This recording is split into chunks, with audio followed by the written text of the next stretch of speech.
So in the next slide, you'll see here's what we're up to, a nice fall theme for us. So how's it going out there? Supporting and supervising staff at a distance.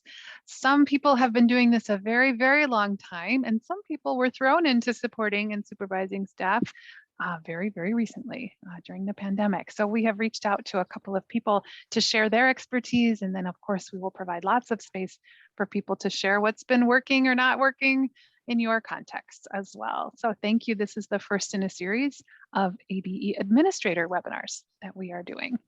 So let's see who's here on the next slide. You can see, well, actually first, let's do this. In the chat box, there's a couple things we want you to type in, at least 1 or 2 words. Supervising staff during the pandemic has been open. We'll allow you to create your own answer here. We're eager to see what you are thinking. How's it been doing this? Just a quick warm up here. Use the chat box. A wild ride, someone says. What else? Give people an interesting experience. Thank you, Laura. Complicated. Interesting. New rules. A test in flexibility. Awesome. Thank you. Keep them coming. We'll just see what else comes up. Unpredictable. A learning opportunity. There's a positive spin. Way more than planned. Good. Thank you. Any more words? Feel free as they come to you to share those in the chat box. Thank you. Challenging, adaptive, disconnected. Thanks, Brad. Yeah. No one has said easy and fun, which is interesting, right? So we know this has been a challenge and we know that there have been ups and downs, and we're eager to dig into some of those questions with you today. So as far as who's here today, go ahead to the next slide. You'll see, well, I'm here along with Marisa and Lindsay from Team Atlas. And then we have 2 ABE managers who have been gracious enough to join us. Kirsten, there she is, and Anne Trochlil. Thank you so much. So representing different parts of the state, different contexts, but wrestling with some of these very same issues that we all are. On the objectives from the next slide, you'll see we have some things we want to accomplish today. We want to share challenges related to remotely supervising staff, share some examples of ways to connect remotely, and then give you a chance to network with fellow ABE administrators around this topic. And then, of course, some time to identify other pressing concerns that we might be able to address in professional development this year. So we have a couple of things on our agenda then. On the next slide, you'll see we're going to do, well, we've already done a little bit already, introductions and warm up. We'll move through to our panelists, and then there'll be an opportunity for some small group discussion where the magic of networking can happen. So we're eager to hear from you through all of that. But mostly, I want to introduce our panelists next. And coming up here is our first panelist, Kirsten Fuglseth of Northwest Service Cooperative.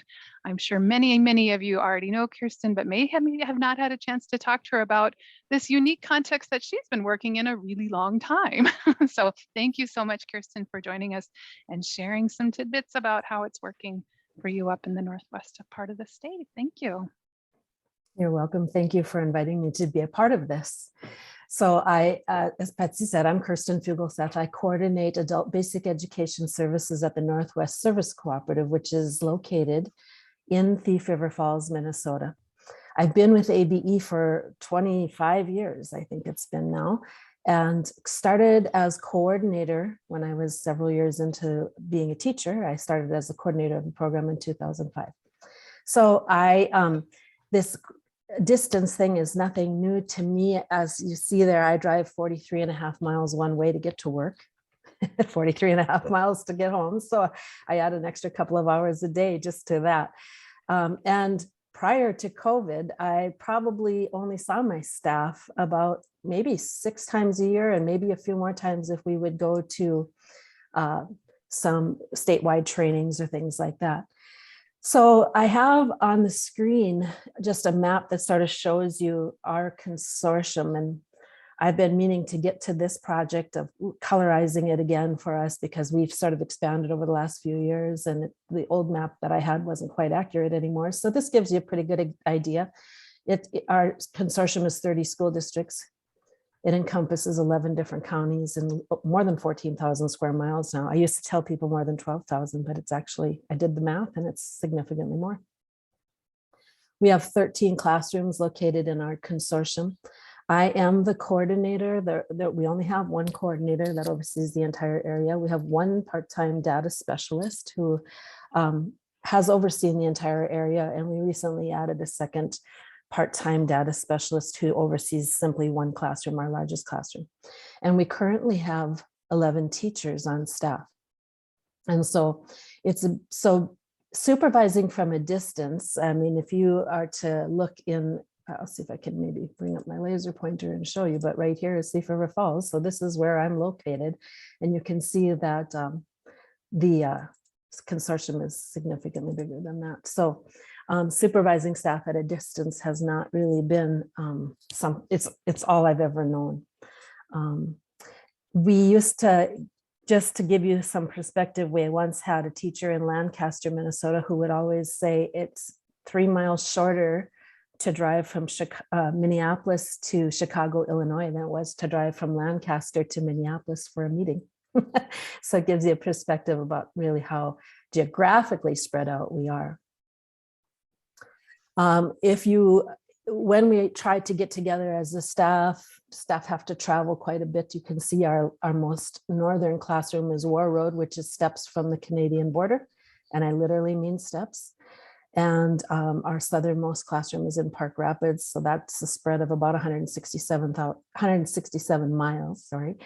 From East Grand Forks on our west to Bemidji on our east is another 119 miles. And so to bring everybody together, it covers territory, it takes time. And so we have just had to find some unique ways to try to connect without overcoming some of that geographic barrier. When I started thinking about what kind of things could I talk about, the description that went out was really talking about these sort of 4 aspects of supporting and supervising staff at a distance. And as I thought about it, I thought, a lot of these things, you can't just say, well, I use this strategy for giving feedback or this strategy for cultivating relationships, because one thing affects the next. And so I wasn't really able to address the things that I've done in that way. So I kind of thought about it in another way here. So I looked at what are some of the things that I've done over the years, or we've done over the years, to sort of maintain connection, make sure that what's going on out there is what's supposed to be going on out there, that everybody has the training and the knowledge and information they need to be able to do their jobs effectively. And it kind of fell into maybe these top 5 strategies that I'll just talk about real briefly. I think the first most difficult challenge we face always is monitoring job performances when you're not really there physically on site with any regularity. I try to get to each classroom site a couple of times a year at least. Some of them take a little bit more time than others, or for other reasons they need me to be on site more often. But outside of our 6 or so staff meetings a year, I may come to their classrooms a couple of times. And so everybody sort of has to manage and do their job independently. And I have to oversee it from, an offsite campus building. So what I think one of the strategies that I would say that we use, or one of the solutions we found, is that we set very clear employment expectations up front. In fact, everything is really written down in an employee manual. At one time, that was a paper version of a manual, and I moved that to an online version, which I'll show you in just a minute. But all of the sort of employment expectations, all the details about how to do their job, and all the support pieces are there. I think about a story. My dad was a postmaster, and I came from a little town. It had 5 city blocks by 5 city blocks. It was very small, and he was the postmaster. And when I was probably 10 years old or 11 years old, he came home once for lunch, and he said, he asked my mom if she had any money so he could buy some postage stamps. And I was dumbfounded. I thought, you're the postmaster. Why do you have to buy postage stamps? Can't you just take them? And he said, to me, he looked at me and he said, why would I risk a $30,000 a year job on a 13-cent postage stamp? And it always stuck out to me, you know, that you don't trade a diamond for a stone, that if you love what you do and you love the job you have, why would you jeopardize it in any way? And so I've always sort of shared that story with staff. It's something I think of myself, that idea that you have to have integrity in the job you do. There's not going to be anybody there all the time following up and making sure you're doing what's in your employee manual. Sometimes you have to have some trust in your staff, but you also have to instill that idea that they have integrity to do their job. And that has really been how it's been. We see our staff as sort of the local experts for their community, and we put a lot of trust in them that they're doing everything we've been training them to do and asking them to do. There have been times, of course, where we have had issues come up, and you know, as a new manager, that was difficult for me. I came from as a teacher, so to deal with issues as they came up, I would sort of try to pass them off or push them off or let them go for a while and hope they would go away on their own, and that was never a good strategy. And so I learned pretty quickly I had to document everything and follow up immediately whenever there was an issue that came up. And you know, unfortunately, at times you do have to draw a line and just and say, this is how it is going to be, or you have to move on with other employees and change the situation. So that's been my experience in dealing with that particular issue. The other challenge that I think we deal with because of our geographic spread is providing staff with access to their resources and the information that they need to be able to do their jobs effectively. As I said, we started out with an employee manual that was paper-based. And so whenever they would come to a staff meeting, they were supposed to bring that manual, and that's where we would update policies and procedures and so forth. And if somebody happened to not bring the manual or not be at the staff meeting, suddenly their manual was not really very beneficial to them anymore. And so we have moved that manual to an online resources website that houses all of the important forms that the staff needs to use. And I think that's been hugely helpful to us with our geographic spread, and particularly once everybody not only went, you know, they were spread geographically, but then they actually couldn't access their classroom anymore either for a while with the pandemic. The other piece of that is that our agency has a Google G Suite for education. And so it allows us to share things without always having to email, and to make comments on things, shared comments and things like that, that have been really helpful for helping us to communicate with one another. I'm going to stop sharing my page real quickly and show you. Oops, I have to continue sharing. I'm just going to, here it is.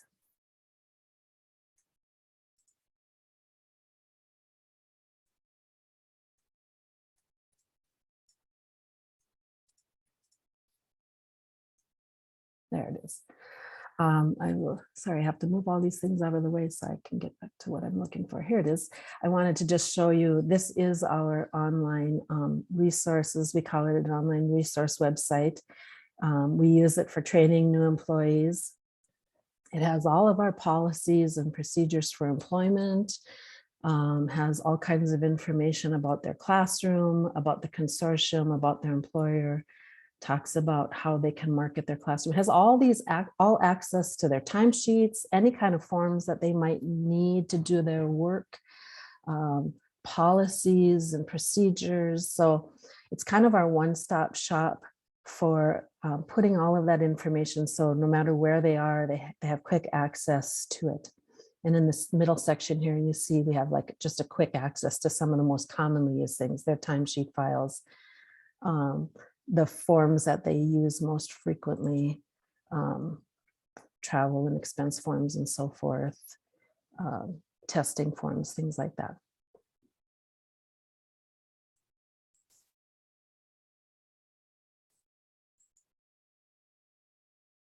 The third challenge that we face is maintaining regular contact and communication with each other when we're separated geographically. And So over the years, we have had a few strategies, I think, that have worked well for us. We have a monthly newsletter that I send out every month. It kind of updates some of the, maybe it might be some information coming out from MDE. It might be information on upcoming trainings. It might be so oftentimes if there's a staff personal thing, like somebody has a baby or something like that, and they want to share it with others, those things will go in the newsletter. So it's just a way to help us stay connected to each other when we're separated geographically, and sort of help us to feel like a team. The same is true that every month they get a monthly calendar, and it has links to some of the to Atlas trainings that are going on. It has a listing of staff meetings.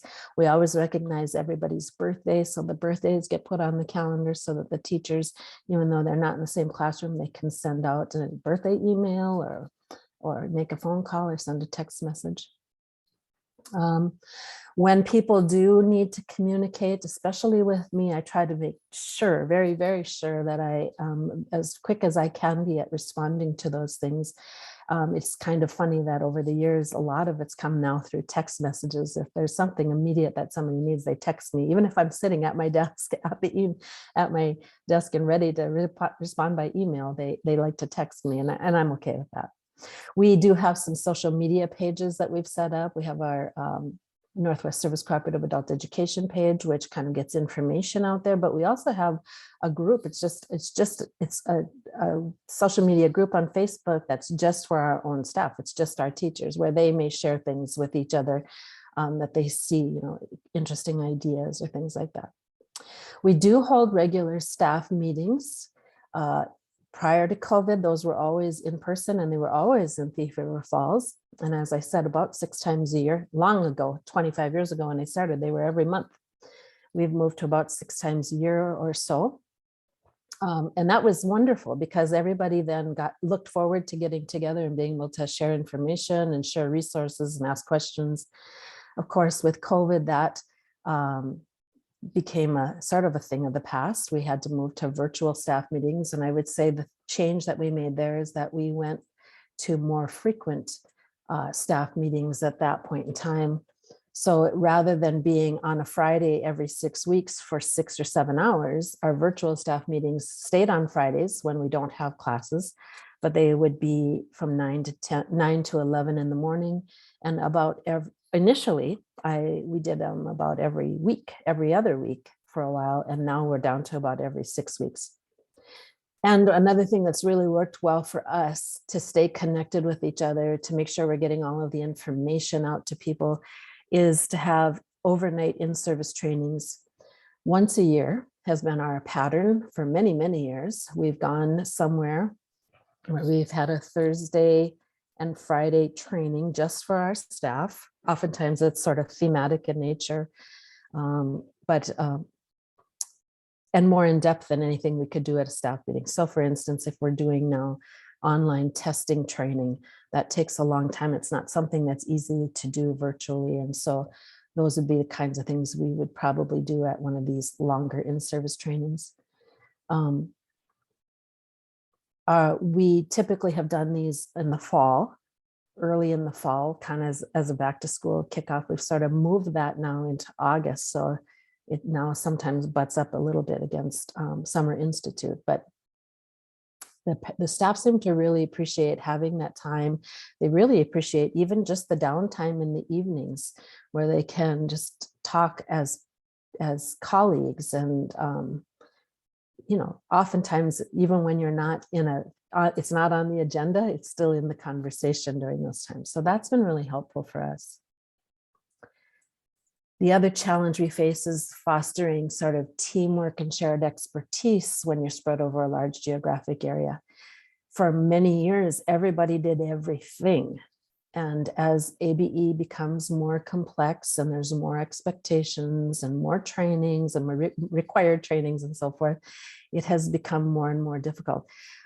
So we have kind of decided a little bit in some places to divide and conquer. So rather than having every single staff member trained on every single distance learning platform, For instance, we've created a distance learning specialist position, and it's a teacher who just has a love for that kind of learning, and she was on the distance learning committee, so she understands some of the background information. And so she sort of helps me to keep a watchful eye on distance learning proxy contact hours that are being entered into SID to make sure things are being entered correctly. She's the go-to person for staff who maybe don't understand a particular platform or have questions. And so it's just been a role that she's taken on to sort of give herself as much information, background, and training as she can to be of support to other staff members. And we do that in a number of different things. We did that also with the content standards. We had a couple of people who were sort of our leads in that area. So that really has helped us a lot. The other thing that we do is, you know, I might be the coordinator, but my role is just to bring this all together. I cannot be in all 30 school districts at all 15 classroom sites, you know, at any given time. And so those local teachers really are the local area experts. I defer to them for a lot of stuff. Whenever I have questions, whenever I think about we should be publicizing, doing any publicity in an area, I would go to them first because they kind of know how things tick in that area. I simply cannot do that over this large of a geographic region. And so I think that's helpful because, you know, they feel like they're part of the decision making. And that's been just a helpful thing. In fact, you know, we couldn't do it without them. And that's the truth of the matter. And then the last challenge is creating this sort of collective shared programming vision that spans the consortium so that most all of us, everybody is doing things in the same way, understands the policies and procedures the same way. And so a couple of things we've done over the years to move in that direction were desk audits, monthly desk audits. And desk audits were just, I would assign different sites a month of the year in which they were to turn in a desk audit, which consisted of copied pages of 5 student files that were the intake form, the personal education plan, and the documentation of what they'd been doing, their contact hours for that month. And then they were just random files. And then I would just peek in SID and see, does what they have on paper kind of match what's in the SID database? That was helpful to us. We do a lot of reviewing of SID reports and things like that at staff meetings and in the newsletters and things like that in between staff meetings. You know, I share a lot of that kind of information out and just ask, you know, here's what it's saying. Can you take a look and see if this seems accurate for your site or your area? Since I've become the manager in 2005, I started this contact hour comparison. It's done by site. And so from one year to the next, I just continued to, it's just a big spreadsheet. I added the tabs and it's been real fun to look back since 2005 and see how different sites have grown over time, to see where sites maybe didn't grow and eventually had to be closed down. It really does give you a visual of how successful things are being. It probably creates a bit of a competitiveness among staff because they want to do better than they did last year. And they also see others, how they're doing. And it's a fun, I don't know that competition is maybe the best word, but it's just a good challenging thing to look at and see where we can continue to improve.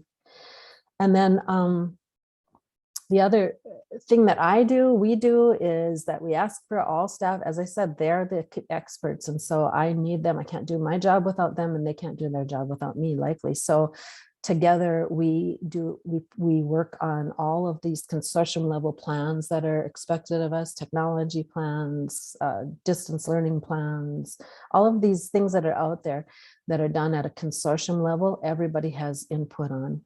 And that has been something that's really helped our staff along. I think that is my final slide. So I'm going to hand it over now.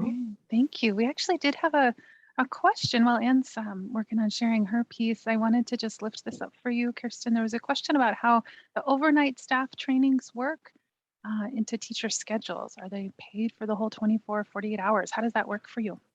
No, we do an overnight staff meeting. They're paid for the time that's on the agenda. So if the meeting runs from 9 a.m. to 5 p.m., they're paid for that. We, of course, cover the cost of their room. We pay for the meals and we pay for their transportation to the event. The evenings are on their own, of course. We try to do some fun things as a group because we enjoy our time together. And that's an important piece of building camaraderie. Okay, great. Thank you. I don't see any other questions for you directly in the chat, but I'll keep an eye out. And in the meantime, let's, well, thank you first so much, Kirsten, for sharing all your wisdom around this challenging topic. Really appreciate it. I know people may have additional questions in a little bit, but let's go ahead and move to Anne at Glacial Lakes. Go ahead. Hello, everyone. I hope you can all hear me well. My name is Anne Trochlil, and I'm the Consortium Manager for Glacial Lakes Adult Education. And I have been the manager since 2015, and I have been volunteering and teaching on and off in ABE since 1988. So I am also currently the chair of the Professional Engagement Committee at Literacy Action Network.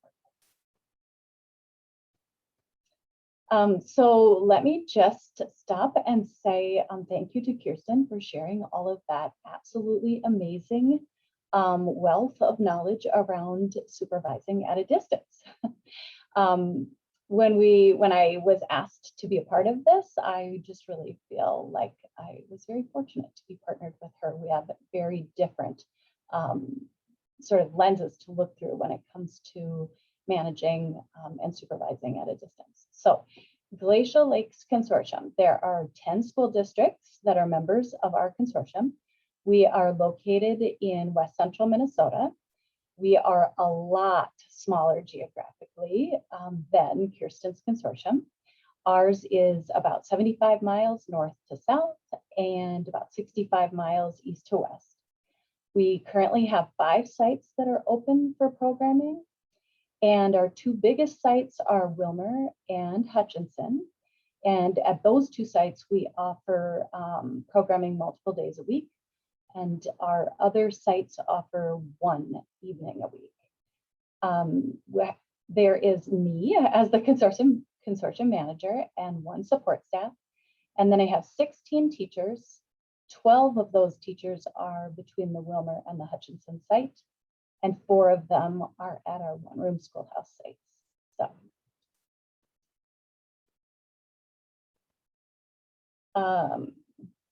actually, I'm going to go back one. So my office is located in Wilmer, and when I think about managing at a distance, I have always had to manage at a distance, but because my sites are a lot closer together, that enabled me to schedule bi-weekly or monthly site visits, sort of pre-pandemic.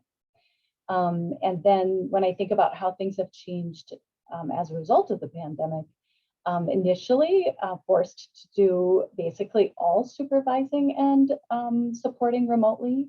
And I still feel like we are still in that mode right now, although we are more and more in person. We are still having to use some of those strategies. So, like I said before, when we prepared for this panel, I feel like I was very fortunate to get to hear all of the wonderful tips and tools that Kirsten has been using over the years in her consortium. I use a lot of those same strategies and picked up some new ones from getting to hear her process and go through her slides last week as we prepared for today. So today I'll just use my time to focus on a few of the sort of tried and true ways of supporting staff, both in person and remotely, and then share some of the newer strategies that I have been using as a result of the pandemic and will likely use going forward. So you'll hear some of the same things, but not quite in as much depth as Kirsten shared, as I kind of see her as much more of an expert on supervising at a distance. So We also, and I also use Google folders with policy and procedure documents so that all staff at all sites have access to those. I think it's important to provide not only program training, but also site-specific training. Not all of my sites operate in the same way. And so to have everyone get trained on all sites is not necessary. And there really isn't something to be said about having those local, very specific trainings that happen for staff at each one of our sites. I think it is critical to include staff in the decision-making process. And so I really, really like to throw out what, when we're looking at doing something different, I really do like to throw that out to them as experts and have them think about from their lens, what would be the benefits of the different things that we are considering. I think it's validating for them. I like to be treated that way. And so I just really feel like that's something that's pretty important in my world. Regular staff meetings are really important. Meeting with staff individually to talk about their personal professional development plan, and then really having a conversation about kind of the balance between what the program's needs are versus what the individual teacher's interests or strengths are as it relates to those. So some of the new sort of COVID management changes that I've implemented and tried over the last year and a half, holding like office hours with the manager.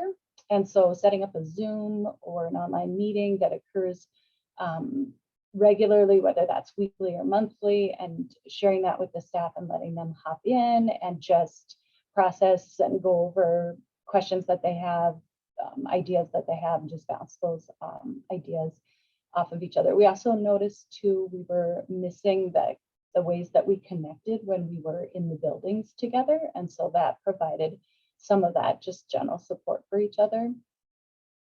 Now, pretty much all of our staff meetings are offered both in person and online at the same time.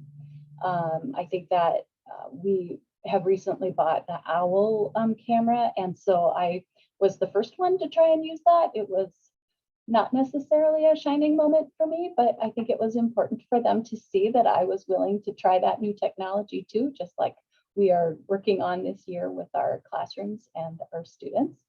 And I think that's something that's important, especially if you have, like I do, I have part-time staff, so they don't all work on the exact same day. And holding those meetings online and in person hopefully helps remove that barrier and more of my staff can attend. Since the pandemic started, we have built in time in our online meetings just to visit and connect like we would in the hallways. I think that's really important that we see each other as not just coworkers, but we are friends, and it's important for us to have a few minutes to just check in with each other. So I try to build that in. Another thing that I noticed too is I think it's important for staff to know when program update emails might be sent so that they can be prepared to receive that information at the same time as other staff members if they choose to. And so that's something that I will probably continue to do, is that regular program update emails will go out at the exact same time every week. So. Some of the tips that I kind of think of around observation and performance.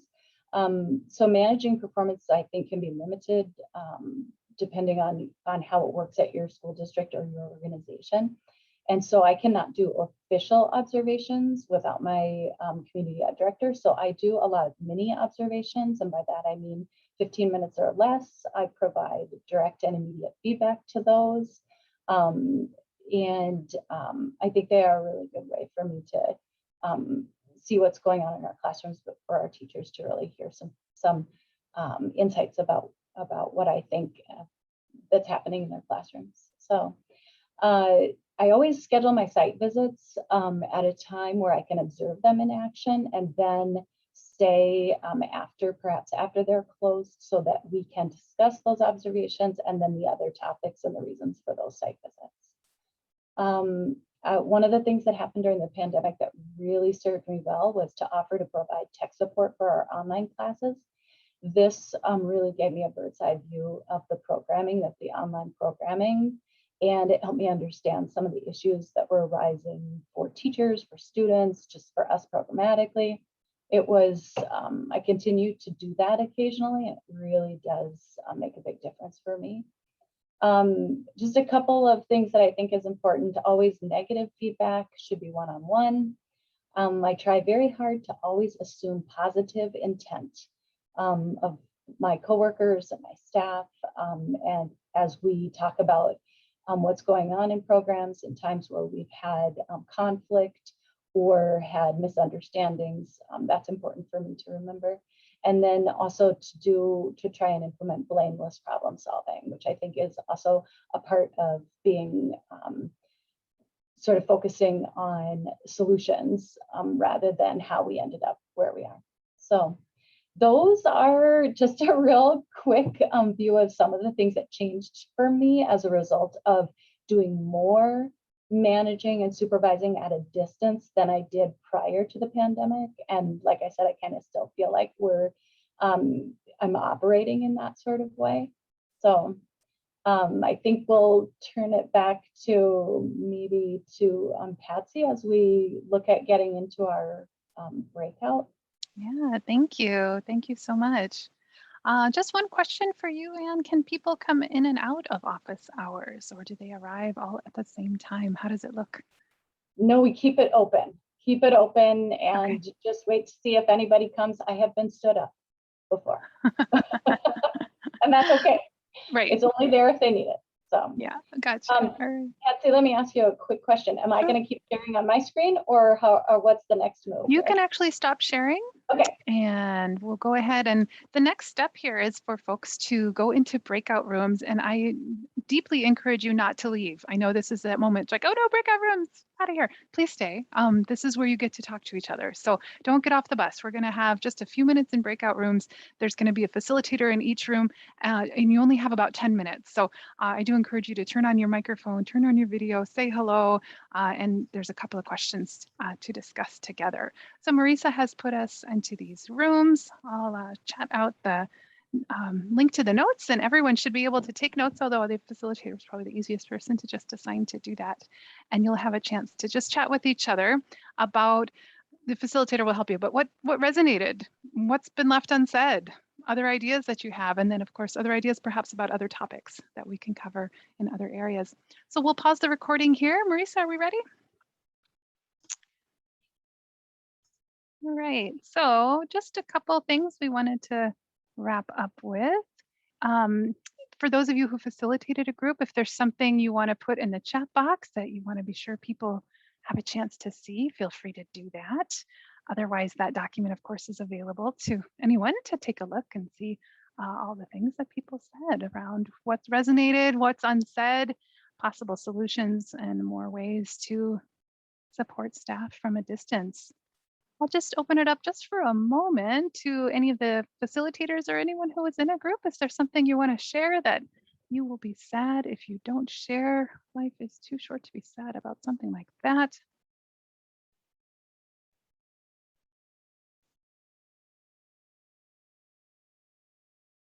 Hopefully you came up with lots of good solutions in your groups there. And while we're seeing if anyone has something they want to talk about, we will go ahead and just move on to our final couple of slides. We know you're busy managers and have much to do yet today, but we wanted to be sure a few things are on your radar. So as far as upcoming professional development, we have a series of these webinars coming up. So we have today's, of course, Supervising Staff at a Distance, and then the next one coming up is on November 9th at 3 o'clock.